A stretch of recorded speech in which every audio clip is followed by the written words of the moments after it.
JLPT N5 মোট কত মার্কের পরীক্ষা? 180 মার্কের। কত মার্কে পাস? 80 মার্কে। কত সময় ধরে জেএলপিটি N5 পরীক্ষা হয়ে থাকে? 90 মিনিট ধরে।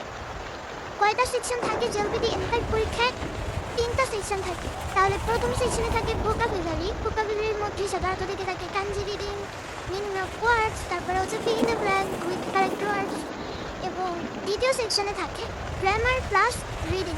এই সেকশনে সাধারণত ফিল ইন দ্য গ্যাপস থাকে। এছাড়াও এই সেকশনে ছোটো ছোটো প্যারাগ্রাফ থাকে যেটাকে আমরা উদ্দীপক বলতে পারি। সো সেই উদ্দীপক থাকে, সেখান থেকে ওইটা পড়ে ওইটা রিলেটেড কিছু কোশ্চেন থাকে, সেগুলো আনসার করতে হয়।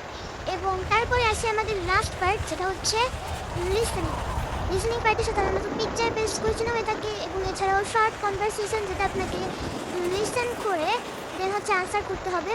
তো এবার আসি টাইমিং নিয়ে, কোন সেকশনের জন্য কতটা টাইম থাকে। তো মেইনলি আগেই তো বললাম যে পুরো পরীক্ষাটা হয়ে থাকে 90 মিনিটের মধ্যে।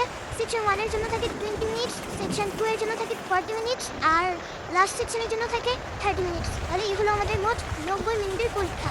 সাধারণত 75 থেকে 100টা কোয়েশ্চেন থেকে থাকে, সবগুলোই মূলত মাল্টিপল চয়েস কোয়েশ্চেন। আরেকটা কথা, অনেকেই ভাবে যে হয়তো নেগেটিভ মার্কিং আছে। না, কোনো নেগেটিভ মার্কিং নেই, কিন্তু একটা গুরুত্বপূর্ণ বিষয় আছে মনে রাখার জন্য, সেটা হচ্ছে প্রত্যেকটা সেকশন ইন্ডিভিজুয়ালি পাস করতে হয়।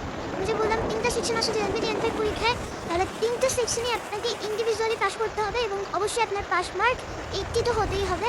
সো এটাই হচ্ছে একটা রিকোয়ারমেন্ট, এটা কিন্তু অনেকেই জানে না। আপনি যদি এক সেকশনে ফেল করে অন্য সেকশনে অনেক বেশি মার্কসও পান, তারপরেও কিন্তু আপনার ফাইনাল যে গ্রেড হবে সেটা কিন্তু ফেল হবে। জেএলপিটি এক্সাম সাধারণত বছরে 2বার হয়ে থাকে, জুলাইতে আর হচ্ছে ডিসেম্বরে। সো শুন আমাদের নেক্সট জেএলপিটি এক্সাম